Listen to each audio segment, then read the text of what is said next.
지난주에 바울은 그렇게 이야기를 했었죠. 빌립보 교인들에게 겸손한 태도와 그리고 또 남을 배려하는 마음을 가지라. 그렇게 권하면서 자기를 비우시고 그리고 낮춤의 본으로 예수님을 소개를 했었습니다. 그러고 나서 이제 다시 한번 빌립보 교인들에게 자기 말에 복종함으로써 말씀에 복종함으로써 구원의 목표에 도달하라고 그렇게 간곡하게 호소를 하고 있죠. 저는 이 바울이 얼마나 큰 애정을 가지고 빌립보 교회를 향해서 이 편지를 썼는가를 참 많이 느끼게 되면서 이런 조언과 권면을 해줄 영적인 지도자가 있는 그 빌립보 교회 사람들은 정말 복된 사람이었구나. 그거는 지금도 마찬가지인 것 같습니다. 예, 영적인 지도자가 성도들을 향해서 때로는 경책하고 때로는 권면하고 때로는 위로하고 격려하는 이러한 관계가 있는 것이 그 관계 속에서 신앙생활을 해 나간다는 것은 정말 복된 일이지요. 그래서 힘들고 어려울 때 다른 데 찾아가는 것 아니라 기도하면서 영적인 지도자들에게 함께 의논하고 함께 기도하고 하는 그러한 그 신앙생활의 여정, 앞으로 우리 삶 가운데에 그 은혜의 풍성함이 늘 함께 하기를 예수님의 이름으로 축복합니다. 우리 12절에 보면 그러므로 나의 사랑하는 자들아 너희가 나 있을 때뿐 아니라 이러면서 나의 사랑하는 자들아 그렇게 빌립보 교회 교인들을 향해서 아주 애정어린 호칭을 사용을 합니다. 바울은 몇 군데 서신서에 보면 나의 사랑하는 자들아 이런 표현을 하기도 했는데 이건 어떤 의미에서는 영적인 아버지로서 그렇게 조언을 하는 그런 모습이기도 하지요. 그러면서 내가 있을 때뿐 아니라 내가 없을 때도 항상 그러니까 내가 있든지 없든지 이것은 뒤에 항상을 꾸며주는 그러한 표현이기도 하죠. 그래서 항상 복종하여 두렵고 떨림으로 너희 구원을 이루라 그렇게 이야기를 합니다. 바울은 자기가 함께 있을 때에 보여주었던 그 순종하는 모습을 지금은 자신이 로마 감옥에 갇혀 있어서 이렇게 떨어져 있을 때에도 변함없이 지켜가거라 그렇게 부탁을 하는 것이죠. 즉 예전의 순종에 만족할 것이 아니라 지금도 변함없이 말씀에 순종함으로 인해서 영적인 성장을 계속해서 이루어가라는 그런 당부의 말이기도 합니다. 이전에 이렇게 사도 바울과 함께 있으면서 그 말씀에 순종하는 것은 어떤 의미에서는 좀 더 쉬웠을 수가 있습니다. 눈에 딱 보이고 우리 영적인 그 아버지가 와서 딱 계시면 위계 질서도 딱 잡히게 되고 그렇지 않습니까? 그래서 또 가까이에서 권면을 듣고 하면서 말씀에 정말 순종하는 모습을 갖게 되지요. 그러나 이제는 너희들이 내가 떠나 있지만은 스스로 자원해서 하는 그런 영적인 성숙함이 있어야 된다라고 말씀을 하는 겁니다. 아마 빌립보 교인들도 그게 뭐 금방 바울이 떠나고 난 뒤에랑 뭐 똑같았겠습니까? 여러 가지 많은 갈등과 시행착오를 거치면서 그럼에도 불구하고 그래 맞아 우리 바울 선생님이 계실 때에 우리에게 이렇게 하셨지 그런 것들을 기억하면서 서로가 서로를 격려하면서 아마 그 교회 공동체를 이끌어 갔을 것입니다. 그러면서 여기에 우리가 조금 오해할 수 있는 단어가 두렵고 떨림으로 너희 구원을 이루라 할 때 이 이루라라는 단어입니다. 우리가 이제 이 이루라는 이 단어는 실제로 여러 가지 좀 포괄적인 의미들을 가지고 있는데 이것은 이제껏 주님께서 하신 그 구원의 역사가 부족하기 때문에 인간의 어떠한 노력이나 이런 것을 더해야만 구원을 이룬다는 그런 의미는 아닙니다. 여기에서는 이 구원을 이루라 하는 이 말씀은 구원에 합당하게 구원에 따라서 그렇게 행하라 하는 의미로 해석을 해야 맞습니다. 그렇습니다. 이 구원을 이루어 가는 것, 그것들도 실제로 행하는 사람들은 이 빌립보 교회의 사람들이지만은 이것을 이루어 가시는 분은 하나님이시지요. 그 말씀이 이어서 이렇게 나오고 있는데, 우리가 정말 과거에 받았던 어떠한 은혜라든지 영적인 체험이라든지 그런 것들에 그냥 머물러서 거기에 안주하려고 하면은, 그러면 현재 이어지는 영적인 성장을 놓치게 되는 것이지요. 그렇기 때문에 이 하나님 앞에, 말씀 앞에 복종하는 이 신앙적인 태도는, 이것은 어제나 오늘이나 내일이나 지속적으로 이어져야만 한다는 것을 우리는 늘 기억해야만 할 것입니다. 사랑하는 성도 여러분, 과거에 늘 순종하셨습니까? 그 순종의 은혜를 경험했습니까? 예, 참 잘하신 것입니다. 예, 그러나 그것으로 만족하실 것이 아니라 지금도 끊임없이 하나님 앞에서 순종하는 우리의 태도를 이어가야 될 뿐만 아니라, 이전에 또 미뤄두었던 것들, 혹은 내가 정말 용기가 없어서 순종하지 못하는, 결단하지 못했던 것들이 있다면 다시 한번 결단하는 은혜가 있기를 예수님의 이름으로 축복합니다. 성도는 그렇습니다. 순종을 통해서 신앙이 성장을 하게 됩니다. 이 원리는 어느 때나 변함이 없는 것 같아요. 쭉 이렇게 사역을 하면서 제가 늘 확인하게 되는 것은, 저분이 참 영적으로 성장하는구나. 이럴 때에 이런 성장을 하는 사람들의 공통점이 무엇인가 하면, 불순종의 사람이 순종의 사람으로 변화된다는 것입니다. 그래서 우리가 할 일은 주님의 어떤 뜻이 있을 때, 주님의 부르심이 있을 때, 주님의 명령이 있을 때에, 그때에 내 뜻을 내려놓고 내 고집을 꺾고 아버지 뜻에 순종하는 것, 그것이 우리가 해야 되는 일이지요. 순종을 결단하는 것은 쉬운 일은 아니었습니다. 저도 그런 경험을 가지고 있고, 순종하는 것 여러분 참 힘듭니다. 왜냐하면 우리는 불순종에 길들여진 사람들이었기 때문에 그렇지요. 그런데 이 순종을 결단할 때는 외롭고, 또 때로는 두렵기도 하고, 또 큰일 날 것 같기도 하고, 그래서 힘이 든 것도 사실입니다. 그러나 돌아보니까 그 순종하는 그 모든 매 순간마다 그 힘마저도 하나님께서 주셨다는 것을 고백을 하게 되지요. 그래서 우리 13절 같이 한번 읽어보십시다. 시작. 너희 안에서 행하시는 이는 하나님이시니 자기의 기쁘신 뜻을 위하여 너희에게 소원을 두고 행하게 하시나니. 예, 아멘. 저는 이 말씀이 참 너무 위로가 되고 좋더라고요. 너희 안에서 행하시는 분이 하나님이시다. 얼마나 명확하게 가르쳐주고 있습니까? 예, 그러면서 우리 안에 그렇게 순종할 수 있는 하나님의 뜻을 이루고자 하는 그러한 열정을 주셔서 하게 하신다는 것이지요. 그렇습니다. 말씀에 순종하는 이것이 가능한 것은 우리 능력으로 되는 것이 아니라 우리 안에 뜻을 두고 행하시는 하나님이 계시기 때문에 가능한 것입니다. 그래서 앞에 본문에 우리 두렵고 떨림으로 구원을 이루어가는 그 주체가 빌립보 교인들이지만, 실제로 그 속에서 역사하시는 힘은 바로 하나님이시다. 하나님께서 역사하신다는 것을 말씀을 통해서 확인을 할 수 있습니다. 사랑하는 성도 여러분, 아까도 말씀드렸지만 이전에 내가 주님 앞에 이렇게 참 은혜를 받고 주님 뜻에 순종했었는데 그 은혜만을 생각하다가 정작 오늘 순종함으로 누려야 될 그 은혜를 놓치는 어리석음을 범하는 일이 있어서는 안 되겠지요.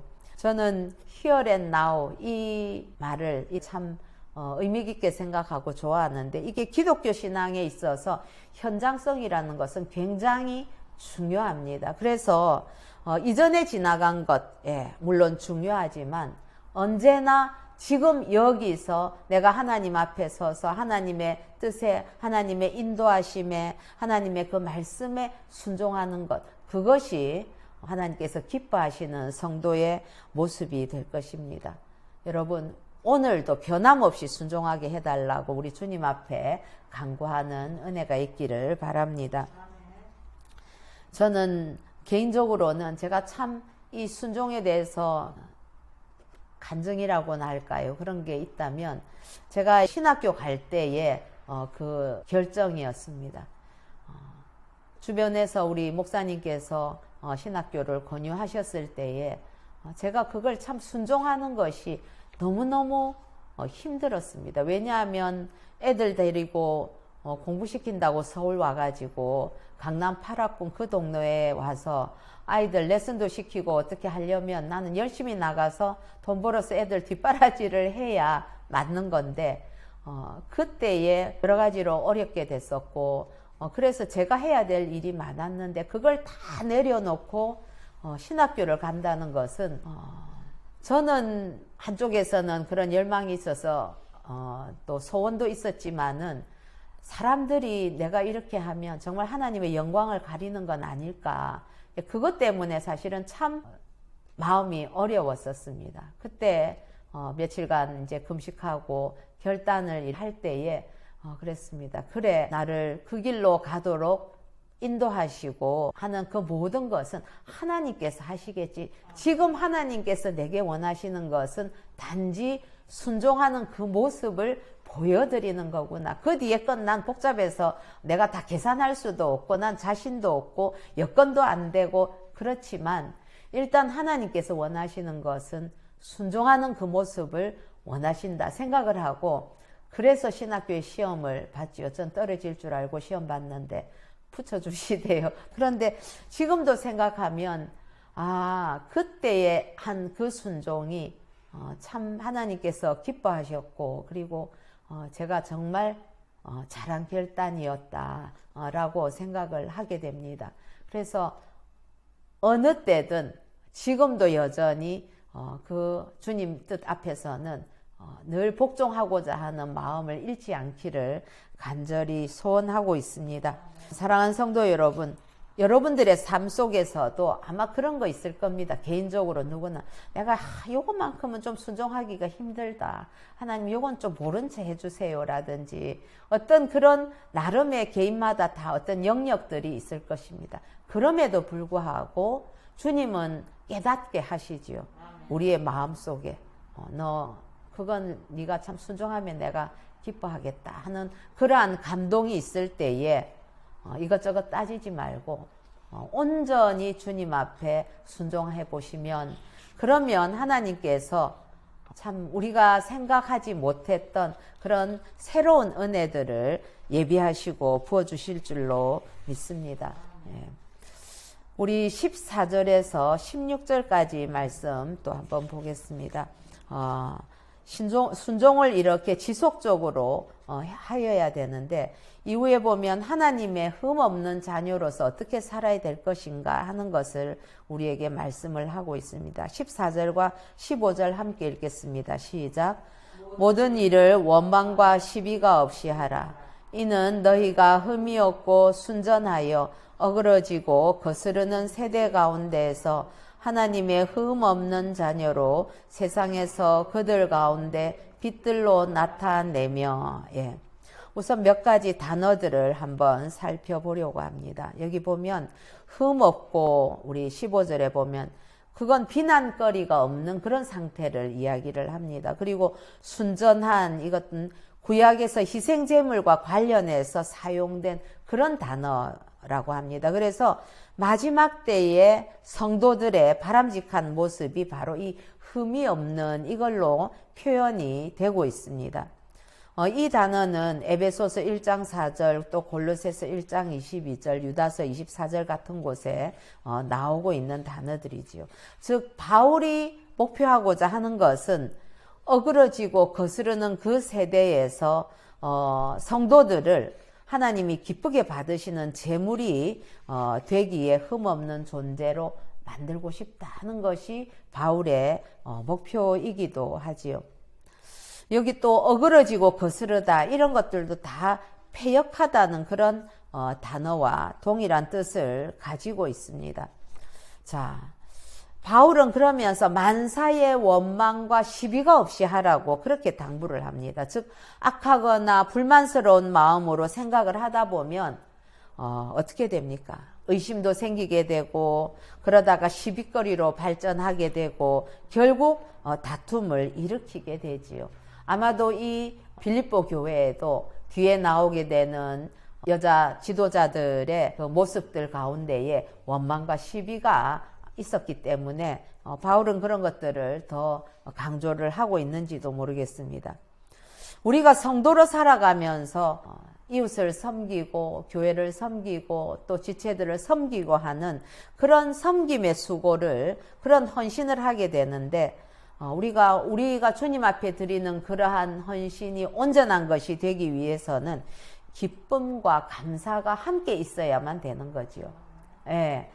헌신하는데도 봉사하는데도 만약에 기쁨과 감사가 없다, 그러면 그 문제 있는 것 아니겠습니까? 억지로 하든지 그런 게 되는 것이죠. 그래서 우리의 사역은 우리 자신을 산 제물로 드리는 그런 삶의 예배이다. 우리 잘 아는 로마서 12장 1절의 말씀과도 같습니다.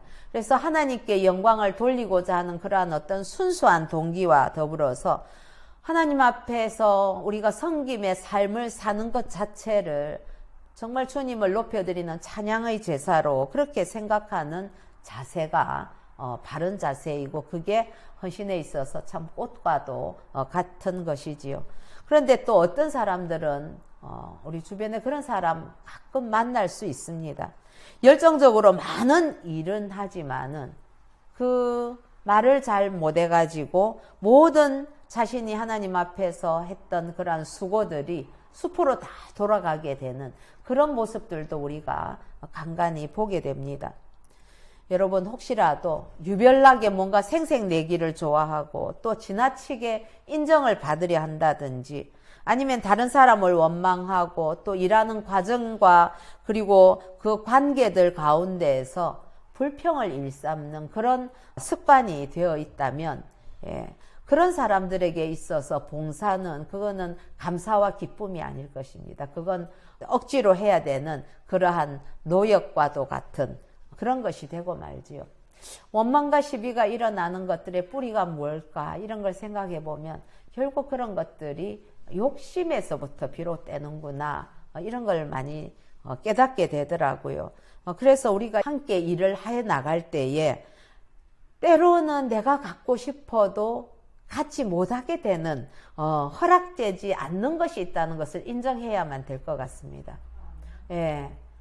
왜냐하면 하나님께서는 각 사람에게 허락해 주신 그러한 달란트가 다 다르고 분깃이 있기 때문에 그런 것이지요. 그래서 다른 사람들에게 오히려 어떠한 역할들이나 또한 다른 사람들이 받는 보상이나 그 주신 하나님의 은혜를 원망하거나 시비하지 않고 오히려 그것을 기뻐하면서 함께 앞에 영광을 돌린다면 그것이 아름다운 공동체의 모습이 되겠지요. 슬픔을 같이 나누는 것은 쉽다고 하대요. 다른 사람의 슬픔을 동감하는 것은 쉽대요. 그런데 다른 사람의 기쁨을 함께 기뻐하는 것은 쉽지 않다고 합니다. 그 말이 무엇이겠습니까? 그게 우리 속에 감추어져 있는 그런 죄성인데, 그런 것들을 뛰어넘는 그런 아름다운 공동체가 되기를 우리 주 예수님의 이름으로 축복합니다. 우리 16절 같이 한번 읽어보십시다. 시작. 생명의 말씀을 밝혀 나의 다름질이 헛되지 아니하고 수고도 헛되지 아니하므로 그리스도의 날에 내가 자랑할 것이 있게 하려 함이라. 예. 생명의 말씀은 복음이겠지요, 그렇죠? 이 복음을 밝혀, 이건 뭐 복음을 붙들고 혹은 복음을 잘 적용하고 활용하여 이런 의미로 우리가 볼 수가 있습니다. 여기에서 보면은 바울이 자기가 했던 사역의 열매를 기대하는 그런 마음을 읽을 수가 있죠. 예. 참 열심히 일했을 때에, 그리고 그 열매가 있을 때에 사역자들은 지금 바울이 옥에 갇혀 있다 할지라도 오히려 그것을 다 기쁨으로 승화시킬 수 있는 능력이 되고도 남습니다. 바울은 그래서 그리스도의 날, 즉 마지막 심판의 그날에 빌립보 교인들이 자신의 자랑거리가 되기를 간절히 피력하고 있는 것입니다. 저는 이 말씀을 이렇게 묵상을 하면서 그러면 나는 누구의 자랑거리가 되는 것일까? 그리고 나의 자랑거리는 또한 어떤 사람들이 될까? 이런 것들을 생각을 하게 되었습니다.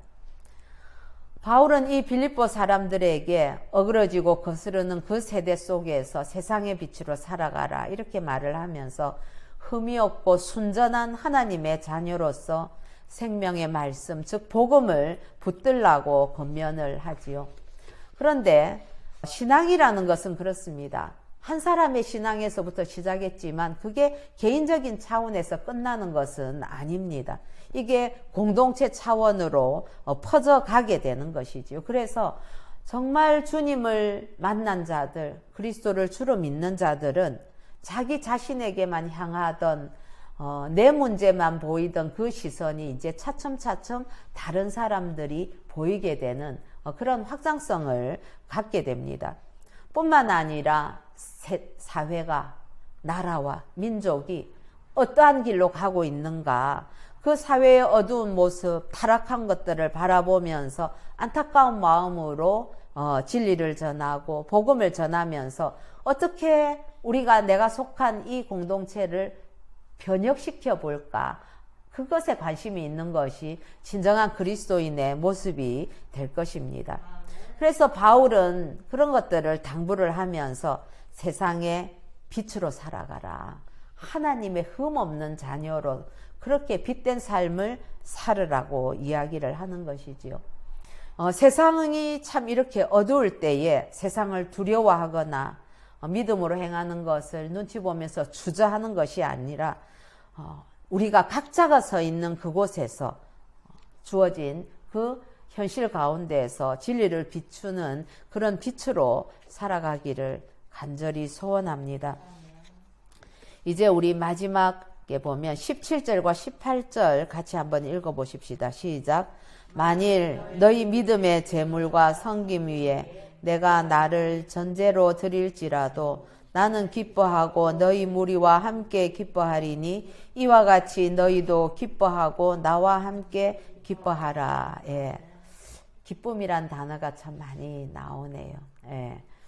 여러분 여기 보면은 너희 믿음의 재물과 섬김 위에 내가 나를 전제로 드릴지라도, 여기 보면 믿음의 재물 이런 거, 섬김 이런 거 다 제사와 관련된 이야기입니다. 단어입니다. 그리고 나를 전제로 드린다, 이것도 제사 드리는데 관련된 단어들이죠. 바울은 그렇게 이야기를 합니다. 자기가 빌립보 성도들의 그 믿음과 섬김을 위해서 자신이 전제로 드려질지라도 난 그게 기쁘다 하는데, 이 전제라는 것은 재물 위에다가 술이나 기름을 이렇게 끼얹는, 붓는 것을 말을 하거든요. 그래서 바울은 성도들의 그러한 신앙생활이라든지 자신의 사역에 대해서 제사의 용어를 하면서 비유를 하고 있죠. 재물은 어떤 것입니까? 살아있으면 재물이 될 수가 없죠. 그렇죠? 완전히 죽어야만 재물이 되는 것인데 성도들의 삶이 그러해야만 할 것입니다. 그래서 바울은 자신이 빌립보 교인들을 위해서 또 자신이 이렇게 섬겨온 많은 성도들을 위해서 희생하는 것을 기꺼이 기쁨으로 감당하고자 하는 그러한 마음이라는 것을 우리가 말씀을 통해서 알 수 있는 것이죠. 그런데 이것을 기쁨으로 여긴다는 것은 여러분 그 기쁨이 얼마나 말할 수 없이 세상의 그 어떤 기쁨과도 비교할 수 없기 때문에 바울은 주저없이 그 희생하는 그 기쁨을 선택을 하는 것 아니겠습니까? 예. 우리 주님께서 그 길을 가신 것이지요. 하나님을 위해서 자기에게 맡겨진 그러한 영혼들을 위해서 희생을 한다 하더라도 이게 슬퍼하거나 힘들거나 불쌍히 볼 일이 아닙니다. 세상은 도저히 그 기쁨에 대해서 동감하거나 이해할 수 없는 그 기쁨이 바로 바울이 말하는 이 기쁨 속에 있기 때문에 그런 것입니다. 그래서 그리스도인들은 세상 기쁨으로 사는 자들이 아니지 않습니까? 눈에 보이지 않지만 하나님을 높여드리고 그리고 영혼들을 살릴 수 있는 일을 할 때에 궁극적인 기쁨을 얻게 됩니다. 여러분, 저는 그런 생각을 이렇게 하게 됩니다. 우리에게 있어서 제가 지나간 10수년 동안 사역을 하면서 내게 이 기쁨이 되는 사람들이 누구였을까, 이걸 돌아보게 됐습니다. 물론 지금 우리 함께 섬기고 있는 우리 새생명교회의 지체들 당연히 저의 기쁨이 되지요. 그리고 얼마 전에 목사님께서 정송의 샬롬톡 안에 지난 시간 동안 사역한 그 모든 현장들이 기록이 되어 있었습니다. 사진으로 남아 있었죠. 지나간 시간들이라서 제가 잊어버린 것들도 많이 있고 했는데 그걸 다시 보면서 내가 그 사진 속에 있는 제 모습 보니까 그거 늘 웃고만 있더라고요. 예. 그때 엄청 바빴거든요. 예양원에서 일할 때도 그랬고 또 저기 중국에 선교하러 가서 할 때도 청소년들 사역할 때도 그랬고 그 당시 매 순간은 그야말로 막 진이 빠질 정도로 그렇게 일을 열심히 했었지만 그때는 항상 그게 기쁜 거였더라고요. 왜냐하면 그건 하나님을 기쁘시게 하는 일이고 영혼을 살리는 일에 관련된 것이기 때문에 하나님께서 육신적인 그 피곤이나 어려움들을 다 뛰어넘어서 항상 그렇게 기쁨이 넘칠 수 있는 그러한 힘을 주셨구나 하는 것을 제가 이렇게 지나간 시간을 보면서 확인을 하게 되었습니다. 그러면서 우리의 열매들로 저는 늘 이렇게 바울이 자랑하고자 하는 것처럼 자랑하게 되는 사람, 우리 이천천 간사 얼마나 신실한지, 지금도 여전히 열심을 가지고 그렇게 주님을 사랑하면서 참여하는 것을 보면서 정말 하나님 앞에 감사를 드리지 않을 수가 없는 것이죠. 그래서 주님 앞에서 그래도 너 그때 참 수고했다. 그런 게 목사님께서 우리 천천간사를 그렇게 훌륭하게 길러내셨지만 저는 또 옆에서 좀 곁다리를 이렇게 두고 또 아이들 오면 맛있는 거 해주고 그 수고한 것만 해도 나 다음에 하나님 앞에 좀 칭찬 받겠네. 그 생각을 하였습니다. 사랑하는 성도 여러분, 예수 믿으면서 그래도 적어도 정말 내가 올인해서 어떤 기쁨을 누리고 그리고 그것이 하나님 앞에 하나님 제가 참 부족하지만 제가 참 최선을 다했어요. 잘했지요. 하는 뭔가 그런 기쁨은 한번 그래도 누리고 예수를 믿어야 진짜 예수 믿는 맛이 안 나겠습니까? 세상 시간들 우리가 누릴 거 다 누려봤고 이제 남아있는 시간들은 정말 하나님께서 기뻐하시는 일에 우리가 올인하면서 그렇게 바울과 필립보 교회의 관계를 이어가는 것처럼 그렇게 하나님을 기쁘시게 하는 그 기쁨이 우리 안에 또 넘치기를 우리 주 예수님의 이름으로 축복합니다.